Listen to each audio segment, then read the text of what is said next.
In the last lecture, we stopped at the proof of work concept. So in the last lecture, we have seen observations on the consensus. That is, we have seen that instead of having transaction by transaction validation, let will go for creation of block, and we will ask the user, that is the network of the blockchain will provide the miner to solve some puzzle, and this is also called as proof of work. Whoever solves the puzzle first, the corresponding miner's block will be added to the blockchain.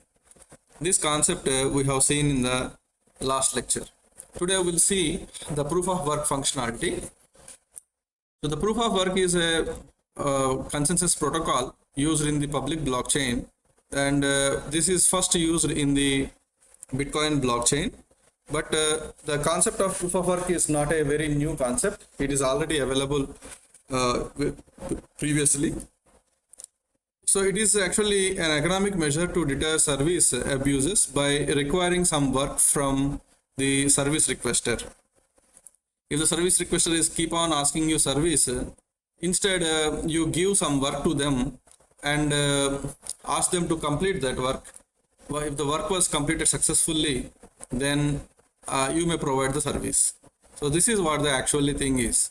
So it is just like that task doing is difficult, but the verification is easy. In the same way, if multiple blocks are creating for every 10 minutes, then obviously many miners will be there across the world who wants their block to be included in the blockchain. So in such a cases, it is just like a busy situation in which the network is giving you a task. So that is you, in the sense here the miners, giving miners a task. So the one who completed the task and the solution is given, then that particular miner's block will be included into the blockchain. So the network will give the puzzle or will give the task which is very hard to complete, but it is very easy to verify. It is just like homework is hard to complete by the children or kids, so but verification is easy. So in the same way, this is what they call proof of work. Show me your proof that you have done some work. So that is what they call proof of work. Usually processing time of computer will be taken as the part of this proof of work. The idea came from Dwork and Knorr in 1992 to combat junk emails. See, this proof of work is not a very new concept today. It was there in 1992 itself, especially to combat the junk emails. So the actually this particular proof of work features are like this. Work must be moderately hard and solution must be easily checked. Just you recall the homework example. So work must be moderately hard to complete, but solution is very easy to check. Here, in this particular proof of work, which was introduced in 1992 to combat the junk emails. Junk emails means continuously sending multiple emails to a recipient. So obviously, if multiple emails were sent, then before sending the multiple mails, if you put okay, you need to perform this task, then only you can go for sending of the mail. Then obviously the sender, that means the malicious sender, may avoid sending the junk mails. Otherwise, sending mail, they can write a for loop and a script from the command prompt, they can send the mails. But if you give the work to do, then it is somewhat difficult. If it is very real and it is very important, then only that person will do that and they will send the mail. So this is what the idea actually was introduced in the 1992 to combat the junk emails. So for this, use the cryptographic hash as the proof of work. Uses the puzzle friendliness property of the cryptographic hash function given x and y such that find k in the following. So what is the k value? Y is equal to hash of x plus k. So this k is a nonce value. So y value was given and x value was given. You are supposed to identify k. For which value of k you will get this y value with the given x value. So this particular concept first has been introduced in 1992 and to combat junk emails. This is also called as hash cache. The same concept is used in hash cache to combat junk emails. So what is this hash cache? Hash cache proof of work will be like this. A textual encoding of a hash cache stamp is included in the email header. You all know that email will be having a header that from information, to information, subject, CC information, BCC information, and when the mail has been initiated, if via which email server this mail has been passed through, what is the domain, these all the details will be there in the email header. Like that, in the email header, a stamp will be attached, which is a hash stamp. This hash cache includes in the email header looks like as follows. This hash cache looks like this: 1:20:180821 raghu.vamsi@j8.ac.in 2 colons okay, colon, and some nothing is there, again colon, some hash value colon 1579. This kind of header information will be there. Actually, what is this version? This is the first version, colon, number of zeros, 0 bits in the hash code, that is 20. Next, date, this is the date, and resource, that is to which mail you are supposed to send. Optional extensions, if any. String of random characters, counter, this is the counter. So this is the syntax actually. So this hash function, hash value will be generated with the help of 160-bit SHA-1 algorithm. In this 20 bits are zeros. It is mentioning that a number of 0 bits in the hash code are 20. So what this, once this hash is generated and sent, then the recipient side has to check like this. Recipient checks date should be within 2 days, whether it is in 2 days, within the 2 days of recipient sending of the mail or not, they will check it. Email address, the random string should not be used repeatedly within a certain duration. These things will be verified, and whether the 20 leading bits are there or not will be verified. And here the sender will be given a problem that, okay, you are supposed to generate 20 bits as 0 bits. It may be leading 0 bits, or maybe some value will be given. So that person has to do some work to generate this many leading zeros. So this will avoid really, if this is very important, then only the sender will do this task and will send. Otherwise, anyone can write a small script and can send the emails. And the receiving end, this email, this hash code will be verified, email will be verified, and date is verified. If the date is sender date and receiving date is less than 2 days, then the receiver will receive it. Otherwise, that mail will be discarded. So this compute again computes the 160-bit SHA-1 hash cache, that is hash of entire string. And if 20 bits are no zeros, then it is invalid. So the entire whatever the metadata is there, again the recipient, what he will do is he will send on to the 160-bit SHA-1 hash function and will produce the 20-bit that is will produce the hash code, and he will verify that whether 20 bits are zeros or not. If the leading 20 bits are not zeros, then this mail will be discarded. So this is the way the combating of junk mails was made using the hash cache proof of work in 1992. So the Bitcoin has used the same concept especially to implement the proof of work. But the Bitcoin has increased the level of difficulties of getting this particular leading zeros by taking the SHA-256 algorithm. SHA-1 is giving you 160-bit output, but in case of SHA-2 will give you 256-bit output. So obviously there are possibility of 2 power 256 possibility of values are there. So it is a very large space. So thereby you can also increase the difficulty of producing the hash puzzle, solving the hash puzzle. Thereby the miners has to spend more time only in solving that particular problem. So this is the way how the Bitcoin has improved the previously defined proof of work that is called Hashcash. Now we'll move on to the mining of the Bitcoin.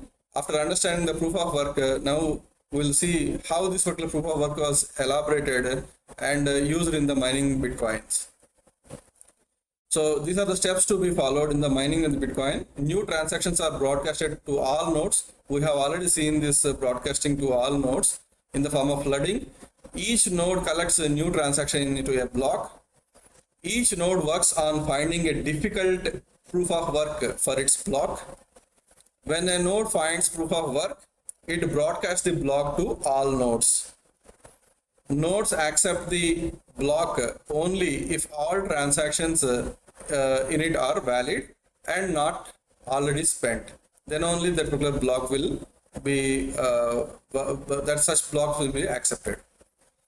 Nodes expresses their acceptance of the block by working on creating the next block in the chain, using the hash of the accepted block as the previous hash value. So this is the previous hash. This is well known to anyone because this block is already circulated and broadcasted in the network and already is added to the blockchain. So the newly created block, so whatever the transactions are there, all these transactions will be assigned to the Merkle tree, and Merkle root will be there. Whatever the Merkle root is there, that will be there in the hash in the newly created block, and the previous hash block, nonce value and hash value, all these things will be again sent on to the SHA-256 to get the block hash. So now the main thing is identifying of the nonce, and the blockchain network will provide the puzzle that the previous block hash is known to everyone, and the nonce, they don't know what is the nonce here, and they will give a puzzle that you are supposed to produce a block hash with around 48 leading zeros out of 256 hash output, 256 bit hash output. In that you are supposed to choose a nonce in such a way that once you choose that nonce, you should get 48 leading zeros.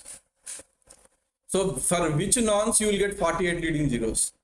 That is very, very difficult to identify. Which nonce if you add, you will get a number of leading zeros as 20 zeros, or number of around 48 leading zeros, or 32 leading zeros, 24 leading zeros. So that is what a difficult task. Previously what we have seen here is a very simple thing that you have been given y and x, you are supposed to find the k. But if the y is having y is the hash value with, say for example, 24 leading zeros. Now you have this scope that if you can try for 2 power 24 possibilities values, because 24 leading zeros are there. So if you can try for 2 power 24 possibilities, at least you may get some value. Okay, 2 power 24 is not a small number. So 2 power, if it is 48 leading zeros, then 2 power 48 possibilities. And also depending upon the hash function you use. If it is 256 bit hash function, then around 48 leading zeros means if you deduct 48 from 256, that means non-zero elements are around 208. Okay, that is 256 minus 48. So that means around 208 are the non-zero elements. That means these are the combinations. You can make the complexity by increasing the combinations. That is how many leading zeros you require, how many non-zero elements in the hash code you require. So this will change with respect to the nonce. So this particular simple hash function has been enhanced like this. Now this is the challenge that a miner has to solve. So mining difficulty is like this. For example, consider this. So for example, this is a 256 bit hash output. You look at from here to here around 256 bit hash output. Now if I say you should get 64 plus leading zeros required. So that means around leading zeros means around 64 bit zeros, 64 bits in the 256 bit hash output should be zeros. Okay. And if I say only 48 non-zeros should be there. Okay, it may be of anything, any combination, but only 48 non-zeros must be there. Or the hash value can be anything, but if you should have only 24 leading zeros or 64 leading zeros. So this is a very, very difficult task. So you need to find a nonce to achieve this, this depending upon the mining difficulty. So as the leading zeros are increasing, obviously the mining difficulty also increases. So this is a very, very toughest problem that was introduced in the Bitcoin blockchain. So the mining difficulty is computed for every 2 weeks as follows. So the mining difficulty will change for every 2 weeks. At the beginning, the mining difficulty is very low, and based upon the frequency of creation, the time to create a block, time to create the time to identify the time to create the block, based on that how frequently the miners is solving the puzzle, based on that the difficulty will change. So at the beginning the mining difficulty is very low, so that you can also do mining on the high-end CPUs. But as many miners involved, obviously they can put high capacity or high-end processors, and they can simply mine the things. But if the mining difficulty is increasing, obviously the malicious miners can reduce, because if everyone is having the same processing capability, then it is very easy for anyone to mine the blocks. So only the interested miners, only the genuine miners has to mine it. So that is the reason, if you increase the difficulty, then obviously the one who are really interested in mining the blocks only join the network. Otherwise, any malicious miner will join the network. So that is what the idea the Bitcoin has used. So this is called mining difficulty. So we all know that Bitcoin block will be created for every 10 minutes. So every 10 minutes, like that, per day how many blocks will be created, and per week how many blocks will be created. That means per day means 24 hours. Per every hour 6 blocks will be created. 24 into 6, that many blocks will be created per day. Into 7 is per 1 week. Into 2, that is 24 into 6 into 7 into 2, that is 14, for example, if you look at it, that is for 2 weeks. So if you do all these things, you will get 2016 blocks for 2 weeks. So for every 2 weeks, you will get 2016 blocks. So for every 2 weeks, this difficulty will be changed in the Bitcoin. This is the principle used in the Bitcoin. So the mining difficulty is computed for every 2 weeks as follows. This is an important formula that you need to remember. Next difficulty is equal to the previous difficulty. That means current difficulty, whatever the current difficulty is there, the current difficulty value into 2 weeks in milliseconds. Okay, 2 weeks in milliseconds. So 2 into how many milliseconds will be there? So 24 hours, that means into 60 minutes into 60 seconds. So like that you have to convert into 2 weeks into milliseconds by time to mine last 2016 blocks. So in order to mine last 2016 blocks, how much time the miners have spent? That too in milliseconds only. For example, to mine one block, the miner has took only 1 millisecond. That means to mine last 2016 blocks, it take around 2016 milliseconds. Then you are supposed to use the 2016 milliseconds. As the time to mine last 2016 blocks increases, what happens? The next difficulty will decrease. The next difficulty will decrease. if it is low, that is the time to mine last to 2116 16 blocks are very low, then obviously difficulty increases. That means the miners is having more mining processors, that is more capable mining processors. That means if it is so, then automatically any malicious miner can purchase that processor and can enter into the things. As the difficulty increases, only the interested miners who want to really do the mining task will join the network. So this is what the formula. The next difficulty is equal to previous difficulty into 2 weeks in milliseconds by time to mine last 2016 blocks. Why last 2016 blocks? In a 2 weeks period, these many blocks will be generated. So based upon that, for every 2 weeks, the block difficulty will change. We have seen in the beginning that in the block creation, we have seen the difficulty. So currently, what is the difficulty? You may check it. It will be of too large, maybe of 20 digits or 32 digits. That much difficulty is there. So now we'll see the hash rate versus difficulty. We have understand what is difficulty. That is how the difficulty will be calculated. Next difficulty is equal to previous difficulty into 2 weeks in milliseconds by time to mine last 2016 blocks. Now what is the previous difficulty? Actually, this previous difficulty means at the time of creation of the first block, that is Genesis block in the Bitcoin blockchain, Satoshi Nakamoto has set the difficulty value.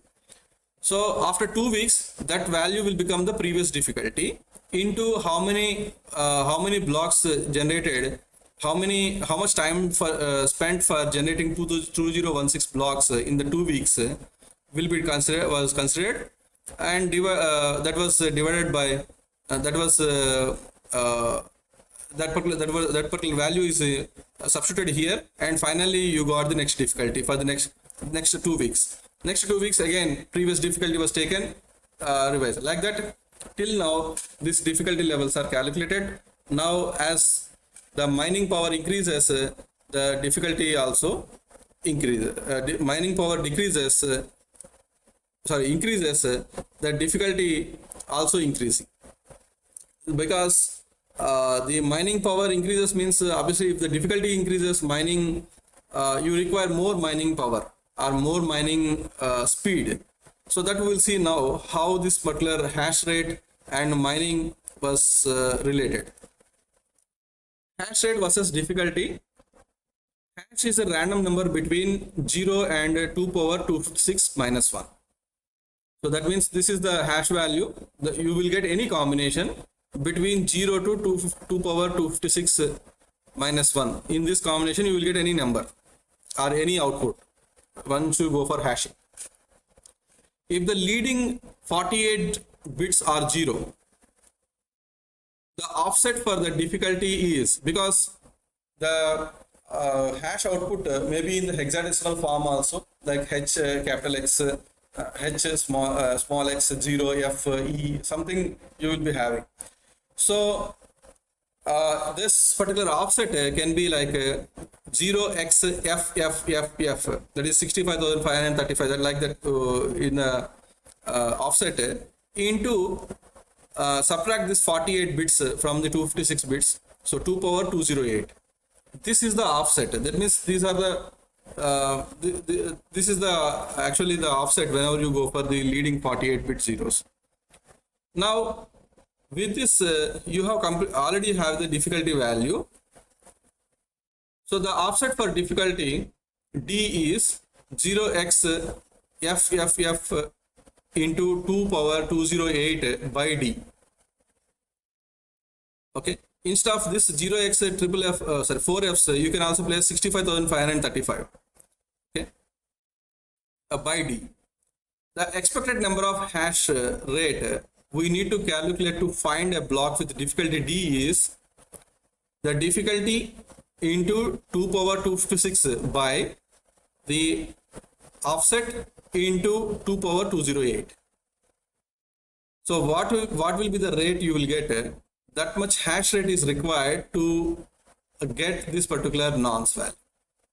That means 1 tera hashes per second or 2 tera hashes per second, that you don't know if you go for calculation of this. So d into difficulty into if the difficulty value is too large, so the number of hashes to be generated per second also increases. So difficulty into 2 power 256 by the offset value into 2 power 208. That means if you make the 48 bits as the leading zeros, but if you make 64 as the denominator decreases, obviously the hash rate increases. So 48 bit is okay somewhat, but 64 bit means the the denominator decreases. As the denominator decreases, obviously the hash rate increases, right? So 48 to, if you change it to 64, the hash rate, that means the number of hashes to be produced by a processor should be very high. So if it is tera hashes per second, means normal CPUs cannot be done, because normal CPUs will be having gigabits only, gigahertz only, maybe in megahertz or this kind of thing only. So you cannot go to that level. So you require special hardware for that. I hope by this time you understood that the expected number of hash rates we need to calculate to find the block with the difficulty D is this one. This is the formula you are supposed to use. So if anyone asks you to calculate what is the hash rate required for this difficulty, this is the formula. First of all, you should know what is the leading number of zeros asked for that.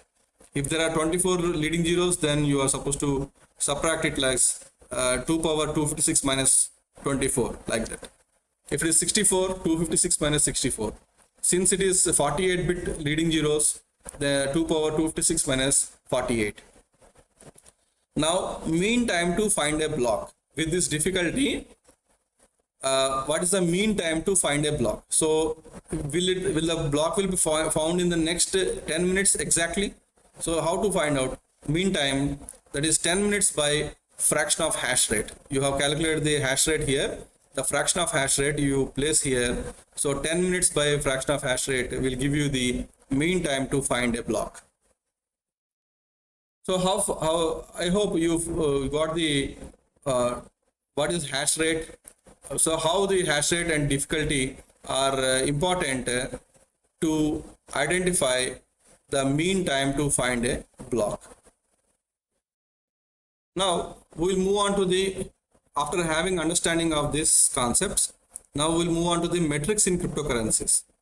Usually, if you consider any cryptocurrency which uses the proof of work as the basic consensus protocol, then what are the different metrics that we need to understand in the general cryptocurrencies?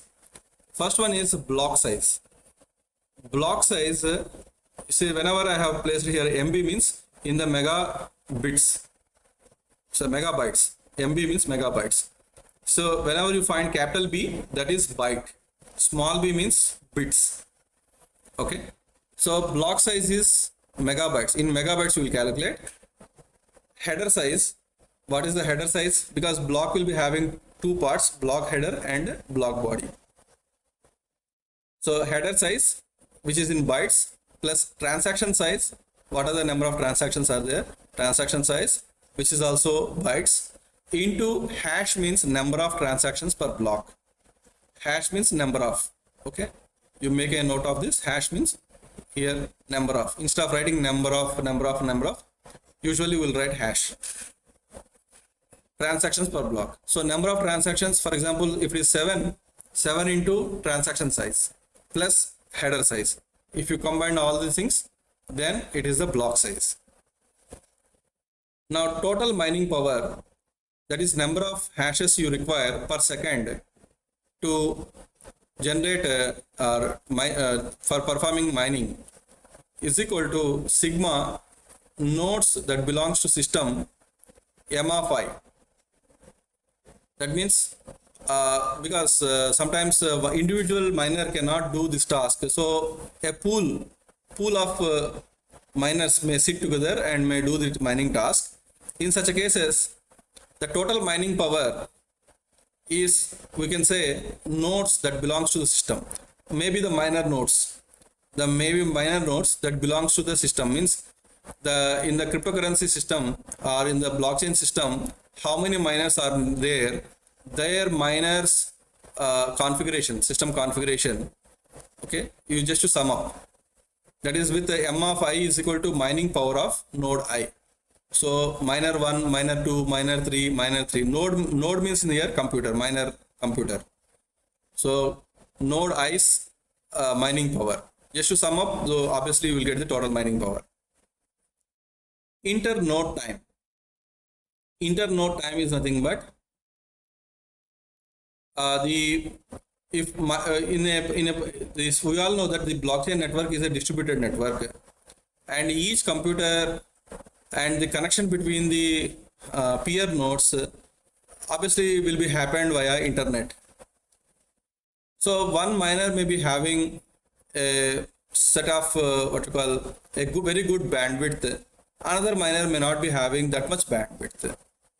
So obviously, whenever you transmit a block, the downloading of the block or uploading of the block, sending of the block depends upon the bandwidth that miner is having. So whenever you transmit a block, there is no rule that it will reach all the peer nodes in the same time. So there will be some gap, some time will be there between the sender and receiver. So this is what we call internode time. The internode time in seconds is equal to block size. So we know we have computed block size in megabytes by the bandwidth between I and J. So for example, I want to calculate the internode time between the miner 1 and miner 2. So the bandwidth between miner 1 and miner 2, this bandwidth should be taken in terms of megabytes per second. Okay.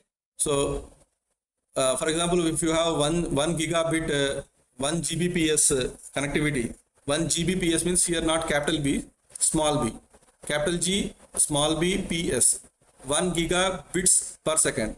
Gigabits means, so how many megabytes it will become? So 1024 megabytes, 1024 bits is equal to 1 kilobyte. 1024 kilobytes is equal to 1 megabyte. Okay, 1024 megabytes is equal to 1 gigabyte. Like that you have to calculate, and you are supposed to represent in terms of megabytes per second. So because the numerator is megabytes, so you should take the denominator also in megabytes, then only you will get the internode time in seconds, because this MB and this MB will get cancelled and second you will get. Okay, so B of I comma J is the bandwidth between the node I and J, where I is not equal to J. That means both are different miners. System width is equal to, because if there are five miners, so how we'll calculate the system width is maximum of internode time in seconds. So maximum of internode time. For example, there are five miners are there. You have calculated the internode time between 1 and 2, 1 and 3, 2 and 3, 3 and 5. Like that you have calculated. Now system width is equal to maximum of the internode times between the combination of the miners. So what is the advantage of the calculation of the system width? That means whenever any miner transmit the block, so the entire blockchain network will wait till the system width time to get respond, because system width is the maximum time to reach any of block that was created in the entire network. That is what we call system width. So it will that means we have seen previously question, if the miner transmit the block, how long he has to wait to get confirmation. So that is calculated based upon this system width. So system width is equal to maximum of internode time, that too in seconds. So units are very important. We are calculating in terms of seconds. block frequency is equal to, so how frequently the blocks will be generated, that block frequency is equal to total mining power by crypto puzzle difficulty. So already we have seen the total mining power here, this total mining power by crypto puzzle difficulty. So that is what we call block frequency. Blocks per minute. Blocks per minute is equal to number of hashes per second by expected number of hashes needed. So per minute how many blocks can be generated will be decided based upon the number of hashes per second by expected number of hashes needed. Number of hashes per second, you know, you can calculate because we have seen here number of hashes per second is required. And the expected number of hashes needed. Next is the number of transactions per second. So how many transactions that can be validated, that can be considered as a valid one. So the number of transactions per second is equal to block frequency, this block frequency by 60 into number of transactions per block. So we have number of transactions per block. Okay. So per second means you are calculating frequency by 60 into number of transactions per block. Because you even less than a second also the transactions can be generated. So number of transactions per second is equal to block frequency by 60 into number of transactions per block. Next is probability of fork. That means because of some difficulty or some bandwidth problem or something, two miners might have already created blocks. They might have transmitted. The one which received first might have added to the blockchain, and without confirming that another miner might have added to the blockchain. But this is said to be the fork. From the regular network, that the path will be deviated in adding the blocks. That deviated path is said to be fork. The probability of fork, P of fork, belongs to 0, 1. That means the probability that lies between 0 and 1 will be calculated like this: 1 minus 1 plus block frequency. This is the block frequency into system width. This is the system width. So block frequency into system width into e power minus block frequency into system width. So this is calculated in terms of the Poisson distribution. So if you can recall the Poisson distribution in mathematics, so to predict the probability of a given number of events occurring in a fixed interval of time, we use the Poisson distribution. So usually we'll use the Poisson distribution like how many, for example, the number of accidents per day. It's a Poisson distribution. That means within the 24 hours duration, maybe how many accidents will happen. Okay. So this kind of things can be modeled in the Poisson distribution. Given 10 minutes time of creation of the block, how many forks may appear? Given 60 minutes time of creation of blocks, how many forks may appear? So this can be modeled using Poisson distribution.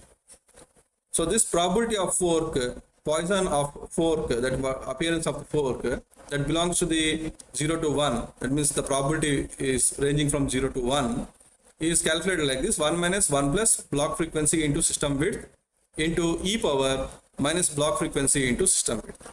So these are the metrics that we need to take care of in designing any cryptocurrency based or public blockchain based cryptocurrencies which uses the proof of work. This is the white paper written by Satoshi Nakamoto. Bitcoin, a peer-to-peer electronic cash system, in which he has provided, that is, this Satoshi Nakamoto has provided the transactions, how these transactions will work. So I look at these transactions will work like this: owner 1 public key, hash value, and this is signed so that it can be verified. Okay, whenever it was placed in another transaction, and owner one's private key will be used for signing this. So this already we have seen previously in some diagrammatical representations. So this paper must be read by everyone. Everyone must read this paper to understand the Bitcoin mechanics. Next is timestamp server. That is how the hashes are linked to the blockchain. That was provided, a description was provided. And proof of work, Adams-Black's Hashcash. As I told you just now, Hashcash is used, whatever this proof of work will similar to the Hashcash. So rather, newspaper are used and agent. So the proof of work involves scanning of for a value that when hashed with SHA-256. But in case of Hashcash, SHA-1 160-bit has been used. Here we are going to use in Bitcoin SHA-256. Network, so the same thing, how the nodes will go for mining process. So 6 steps that we have seen previously, the same 6 steps here. Incentives, this incentives part we have not discussed. We'll see afterwards this incentive part. And reclaiming disk space, we are not going to keep all the transactions on the disk. Instead, we will keep only the block header information on the disk. So that a block header with no transactions would be about 80 bytes. Okay. We have already seen that the block size, the header size is in the block size is in megabytes, header size in bytes. Okay, so a block header with no transaction would be about 80 bytes. If we suppose blocks are generated every 10 minutes, then 80 bytes into 6 into 24 into 365, that means 4.2 MB per year. With computer systems typically selling with 2 GB of RAM as of 2008, well, that is when the Satoshi Nakamoto introduced this Bitcoin. As per Moore's law, predicting current growth of 1.2 GB per year, storage should not be a problem even if the block header must keep it in memory. So nowadays 1.2 GB per year is not a big problem because we are holding 1 terabyte and sometimes 5 terabytes hard disks also. So this is what the assumption he projected at the time. Next is simplified payment verification. That is by referring to the Merkle tree. So this Merkle tree has been introduced in this. So this is Merkle tree branch for TX3. So they have explained about the Merkle tree and all. Next, combining and splitting values, how the in and out transactions are used for combining and splitting values, UTXO concept that we have seen in the last lecture. This privacy concept we have not discussed, that we'll see afterwards. Now calculations, we consider a scenario of an attacker trying to generate an alternative chain faster than the honest chain. Even if it is accomplished, so what could be the probability that an attacker can generate a alternate chain? So they have used the Poisson distribution here. We can calculate the probability he ever reaches the break even or attacker ever catches up the honest chain as follows. According to the 8 means is nothing but Poisson distribution. P is equal to the probability an honest node find the next block. Q is equal to probability the attacker find the next block. QZ, the probability the attacker will ever catch up from Z blocks behind. So that means what is the length of the chain that can be treated as trusted? That is what they call Z blocks behind. You don't know what is Z. So here they formulated the Poisson distribution based formula. Let it QZ is equal to 1 if P is less than or equal to Q. Q by P whole power Z if P is greater than Q. That is, then the probability of honest nodes is greater than the probability of the attacker nodes. So the lambda is the Poisson distribution mean is equal to Z into Q by P, and here the Poisson distribution formula has been used, that is this one, into this particular initial condition has been taken, and they have gone for, since we need to calculate the probability of occurring the probability of attack. That means it should be x greater than 1. Okay, the probability should be greater than 1. So that means we should use like this: 1 minus the not happening of the event. This is the way we need to calculate. If it is greater than 1, means it must be, what is the probability of happening the attack? That means you should always consider as x greater than 1. So that means whenever you use this, 1 minus this one. So they have written a simple C program here. He has written a simple C program for this, and has shown that if q is equal to 0.1, then we can see probability drop off exponentially with z. So if you use 6 consecutive blocks, that means if you use 6 consecutive blocks, the probability of adding the malicious block into the network is 0.002428. If it is 7 blocks, then 0.0000647. That is the probability of adding. This is a very, very low probability. As the number of blocks increases in the consecutive chain, obviously the probability of adding the malicious block to the fork or maybe the blockchain decreases. So finally they concluded that that is the reason we are many number of times we discussed that if a block is added after 6 consecutive blocks, we will consider mostly the miners will consider that longest chain block of at least 6 consecutive blocks will be considered as the valid network, and the next created block will be added to that block even though there exists fork. So this is what the probability use of the Poisson distribution. It's a mathematically sound, cryptographically sound, and also the according to the technology wise also it is so sound. So that is the reason the Bitcoin blockchain has gained significant attention in the research community and is considered as the mother of all blockchains nowadays. And here are the metrics in cryptocurrencies. This metrics I have gathered from various places. This we will not find in one single place. So I have collected it from multiple places.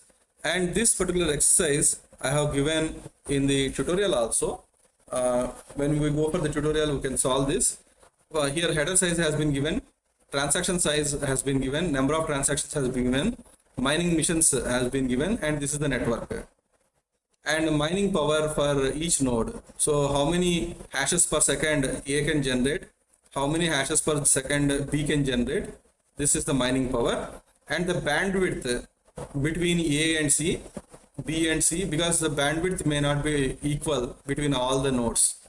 So the bandwidth, the megabytes per second between A and B is 9 Mbps, that is 9 megabytes per second.